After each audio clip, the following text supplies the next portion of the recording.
Bonjour, salut à tous, je suis Serge Branco, ancien lion indomptable. Je vais arrêter de dire champion olympique parce que j'ai l'impression que devant moi, je suis en train de voir de nouveaux champions. Et quand il y a des champions qui émergent, quand on a l'impression que les gens en face sont des champions, on se fait tout petit, on essaie de ne plus sortir son CV, de ne plus dire je suis tel.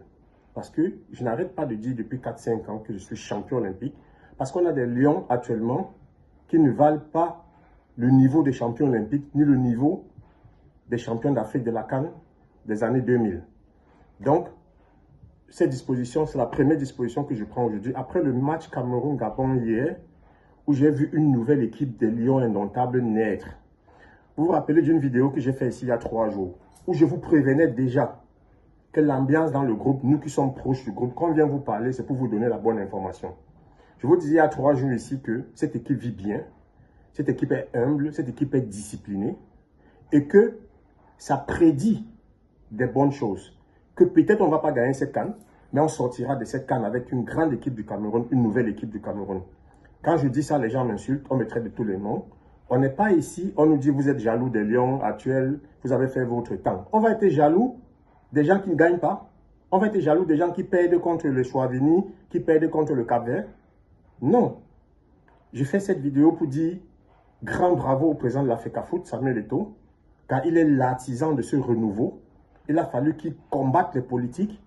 Il a fallu qu'il combatte les chats indomptables du ministre des Sports pour qu'on puisse revoir aujourd'hui des vrais lions indomptables. Parce que l'ADN du Cameroun est en train de renaître. L'ADN du Cameroun, c'est quoi?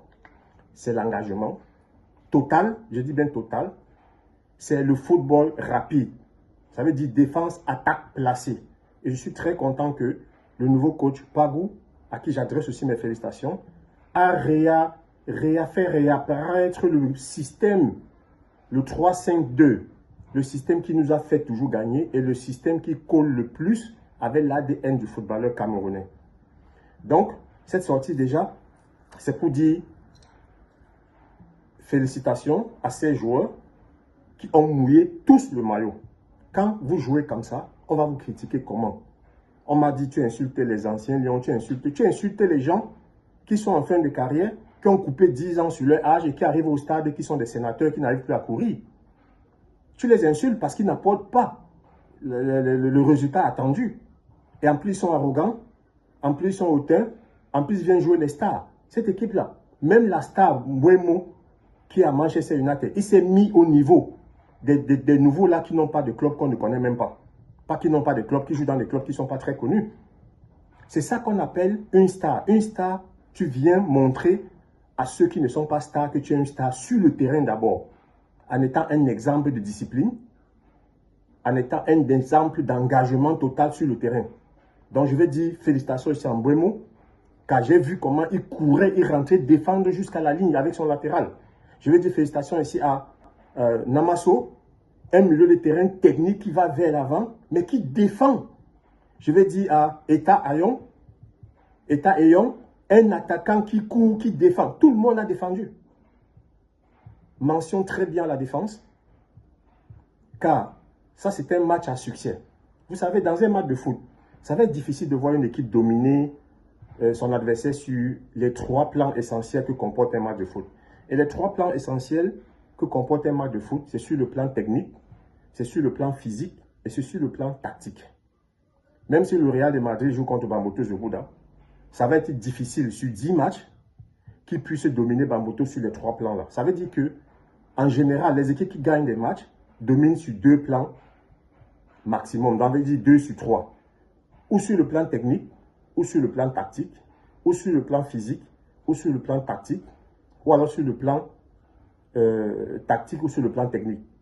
Donc, là, hier, on a livré un match parfait. Parfait parce qu'aucune œuvre n'est parfaite. C'est difficile de trouver les matchs de football parfaits. On a dominé sur le plan physique. Et je vous ai dit ici dans une vidéo il y a 3 jours que dans cette Coupe d'Afrique des Nations, on avait l'équipe la plus physique. Physiquement, je n'ai pas de doute sur cette équipe. J'avais des doutes sur le plan tactique. Mais Pagou nous a montré qu'il est un grand tacticien. Voilà ce même Pagou. Quand je vais revenir sur Samuel Eto'o, vous allez dire que je suis Tinda. Je fais les louanges du pasteur de l'église. Mais si le pasteur de l'église fait des miracles, pourquoi il ne va pas faire ses louanges? Ce Pagou que Samuel Eto'o a nommé et que le ministre des Sports a affecté au village à l'Est pour l'empêcher d'entraîner les Lions, Samuel Eto'o a insisté. Aujourd'hui, il est coach et il nous montre que Samuel Eto'o avait raison. Et je vais le dire ici même, nous sommes à Noël. Joyeux Noël à tous les Camerounais. Joyeux Noël aussi à tous les chrétiens. Et comme j'ai appris que chez les chrétiens, un faiseur de miracles, comme Samuel Eto'o le fait avec la jeunesse camerounaise et la jeunesse africaine, a le droit d'être canonisé au même titre que l'abbé Pierre, que Mère Teresa. J'appelle le Vatican, j'apprends même que le pape sera au Cameroun. C'est le moment de demander au Vatican de canoniser Samuel Eto'o, au même titre que Mère Teresa et l'abbé Pierre, parce qu'il fait des miracles. Il a fait des miracles en tant que footballeur, aujourd'hui il fait des miracles en tant que dirigeant de football. Après, les gens vont nous dire qu'il n'est pas compétent. Voilà quelqu'un qui n'est pas compétent. Dès sa nomination, dès son élection à la tête de l'Africafoot en 2021, sa première décision était de virer Conceição. Parce que l'équipe nationale avait les mêmes sénateurs que j'ai décriés. J'ai dit depuis 4-5 ans que cette équipe était moyenne, ses joueurs étaient moyens, on m'a insulté. Aujourd'hui, je vous dis pourquoi Samuel Eto'o est compétent. Sa première décision en 2021, c'était de limoger Conceição et de nommer Rigobertson. Derrière, on a vu quoi? On a vu l'espoir de Blida. On a vu l'espoir de battre le Brésil à la Coupe du Monde. Son n'a pas pu aller au bout parce que son lui-même, je ne vais pas parler de lui, on sait très bien que c'est un grand coach, mais il avait des limites tactiques. Aujourd'hui, qu'il a repris, que l'Africafoot a repris la gestion de l'équipe nationale, la première décision, c'était quoi? De virer Mabris. Mabris qui s'est cru dans Tintin au Congo, au Cameroun, mais bon, on ne va pas revenir dessus. Notre équipe marche actuellement, on oublie les querelles, on oublie les rancunes. Donc, il a viré Mabris, il a nommé Pagou, et là, maintenant, on commence à voir déjà ce que ça donne. Donc voilà ce qu'on appelle quelqu'un qui connaît son métier. Et au Cameroun, apprenez à confier aux gens les postes dans leur domaine de prédilection, dans les domaines où ils sont qualifiés. Ne prenez pas un professeur de droit, vous venez le mettre gérant de l'équipe nationale du Cameroun, il est permis de nommer, les coachs. Un agrégé de droit qui gère le football. Ça va marcher comment? Donnez le football aux footballeurs et laissez-le travailler, donnez-lui le temps. Comme Samuel Eto'o en train de faire. Vous allez voir le résultat. Donc je suis content déjà. Bravo au président de l'Africafoot, à Samuel Eto'o, pour sa ténacité, pour avoir été téméraire devant ces politiciens qui ont voulu gâter notre football. Bravo à Pagou, qui est déjà fils de militaire et qui est en train d'imposer une discipline militaire, un engagement militaire à cette équipe. Et là, j'ai des prémices, là, j'ai l'espoir que peut-être qu'on ne va pas gagner cette CAN, mais on sortira de cette CAN avec une grande équipe, avec des joueurs jeunes. C'est l'une des premières fois depuis 5 ans que je m'occupe du football camerounais ou que je me suis retrouvé proche du président de l'Africafoot. Depuis 5 ans, la CAN en Côte d'Ivoire, j'avais dit dans les médias que cette équipe était moyenne et qu'on ne pouvait pas s'en sortir. Aujourd'hui, je peux vous dire que cette équipe est bonne et que ses joueurs sont bons. Pourquoi? Parce que comme je vous ai dit tout à l'heure, sur les 3 aspects donc concernant un match de football, physique, technique, tactique, ces joueurs sont physiques parce qu'ils sont jeunes. Ils ont 20 ans. Ils n'ont pas coupé 10 ans sur leur âge comme les sénateurs qu'on a vus sous Mabris. 2, ils sont humbles, ils sont disciplinés. Il n'y a pas de stars, il n'y a pas de grosses têtes, il n'y a pas de joueurs qui ont de melons, qui viennent jouer leur star à l'équipe nationale. Il n'y a pas. Ça, c'est 2. 3, sur le plan technique, c'est le plan où on est le plus limité pour le moment. Mais quand je vois un Amasso, quand je vois un Baleba, qui, franchement, mon seul problème actuellement dans cette équipe, c'est Baleba. On doit s'occuper de ce petit. On doit permettre à ce petit de donner sa pleine latitude. Parce que ce petit est fourré de talent.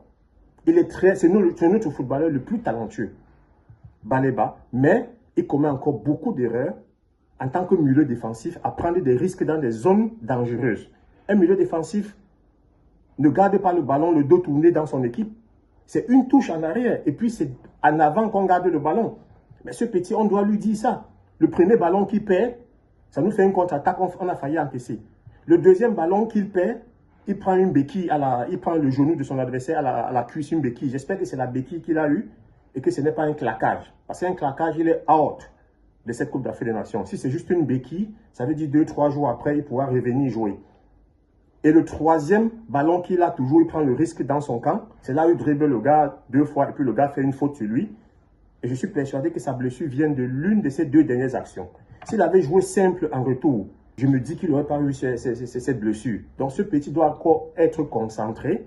On doit le mettre dans les dispositions à donner le meilleur de lui-même. Parce qu'avec Mbaleba au top de sa forme, on a une équipe nationale quasiment parfaite. Vous avez vu qu'une fois qu'il est sorti, la fluidité dans le jeu n'était plus la bonne. Onana, il est entré, il est plus solide, plus difficile, plus physique, mais il n'est pas tellement à l'aise techniquement. Donc félicitations à ces jeunes. Et je pense qu'aujourd'hui, on n'est pas favori de cette CAN, mais les favoris commencent à avoir peur de nous. Là, on a fini avec notre panthère, le Gabon. Là, on va entamer avec beaucoup de respect le match contre notre épouse, la Côte d'Ivoire, car vous savez, comme on dit, derrière un grand lion se cache sûrement une grande femme. Et cette grande femme, c'est une Ivoirienne. Donc les Ivoiriens sont nos femmes. Et on va les envoyer dormir cette fois-ci, pas à 18 h, mais à 22 h 45, avec tout le respect qu'un homme doit à sa femme. Donc, avec les Ivoiriens, là, vous ne pouvez rien créer contre nous. Parce que là, en face, il n'y a pas l'homme. C'est maïs. Mais, nous, les Camerounais, on a le droit de respecter les Ivoiriens. Les Ivoiriens, parce que c'est quand on a une femme qu'on aime, qu'on chérit, on la respecte. Mais on peut lui dire, va dormir, va te reposer. L'homme, dans le foyer, reste le maître. Et les Ivoiriens doivent comprendre, normalement, que nous sommes l'homme dans le foyer. Et nous, les hommes, on doit comprendre que les Ivoiriens, ce sont nos femmes. Et on doit, même si on domine la femme, même si on commande la femme, on doit le faire avec respect et avec beaucoup de tact. Merci.